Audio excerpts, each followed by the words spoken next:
Hello guys, welcome to my new video. आज चाहिँ म हाइएस्ट 15वटा highest animated box office collection लिएर आएको छु र तपाईहरुलाई सायद यो भिडियो पनि मन पर्छ होला भन्ने आशा गर्दै सुरु गरौँ है भिडियो।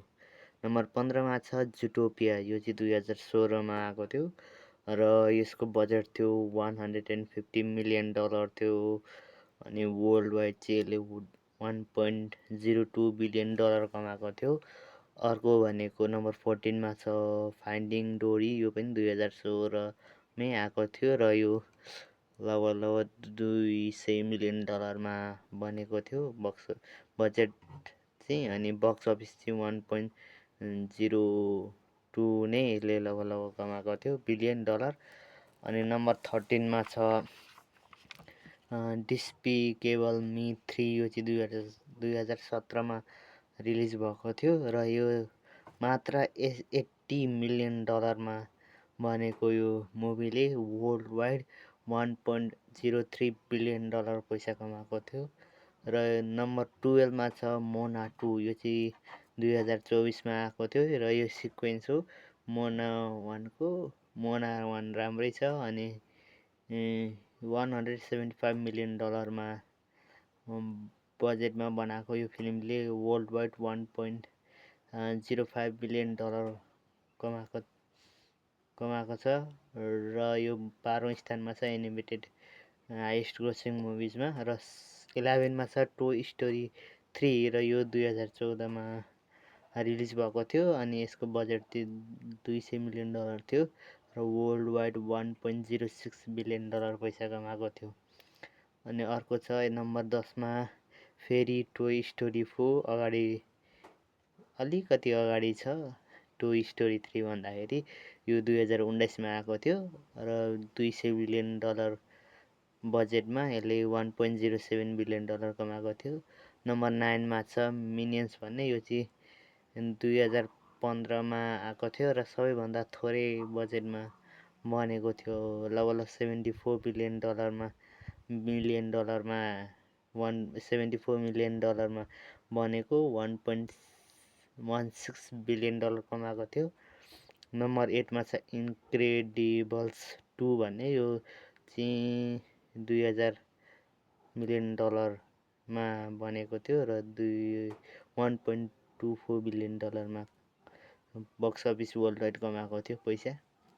नम्बर 7 मा छ फ्रोजन भन्ने। 2013 मा रिलिज भएको थियो। यसको बजेट चाहिँ $150 मिलियन छ र वर्ल्ड वाइड चाहिँ $1.29 बिलियन को पैसा कमाएको छ वर्ल्ड वाइड।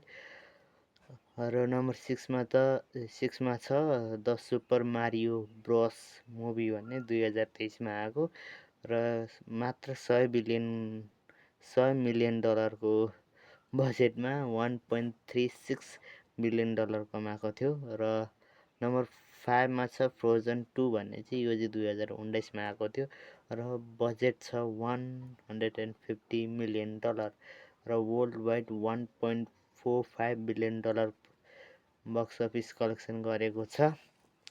अनि नम्बर 4 मा छ द लायन किङ। अब यो CGI हो, हुन चाहिँ 2019 मै आएको। अब यसलाई एनिमेटेडमै राख्न चाहिँ 2019 मा आएको थियो। बजेट छ लगभग 150 जति नै छ र बक्स अफिस चाहिँ $1.66 बिलियन छ यसको। अनि नम्बर 3 मा छ इनसाइड आउट 2 भन्ने। यो 2024 मा रिलिज भएको थियो। बजेट छ $200 मिलियन र world wide box office collection छ $1.70 बिलियन। अनि नम्बर 2 मा छ जुटोपिया 2। यो चाहिँ 2025 मा रिलिज भएको थियो र 25 को सबैभन्दा हाइएस्ट ग्रोसिङ मुभी पनि मा नि पर्छ यो। बजेट छ $150 मिलियन र वर्ल्ड वाइड बक्स अफिसमा चाहिँ $1.86 बिलियन कमाएको छ। नम्बर 1 मा छ नेजा 2 भन्ने। 2025 मै जम्मी बक्स बजेट चाहिँ $80 मिलियन छ र बक्स अफिस कलेक्सन चाहिँ $2.2 बिलियन कमाएको छ वर्ल्ड वाइड भन्दा नि यो निन्जा 2 चाहिँ चाइनामा मात्रै रिलिज भएको थियो, अरू देशमा होइन। पछि मात्रै अलिक रिलिज गराएको थिए एक दुईवटा देशमा होला, नत्र सबै यो $2.2 बिलियन जति सबै चाइना देशमै कमाएको हो यो एकलौटी। र आजलाई यति नै। अब अर्को भिडियो लिएर आउँछु। एनिमेटेड भिडियोजहरूमा चाहिँ कुन हाइएस्ट रेटिङ भएकाहरू एनिमेटेड वेब सिरिज अथवा एनिमेटेड मुभिजहरू लिएर आउँछु अर्को भिडियोमा।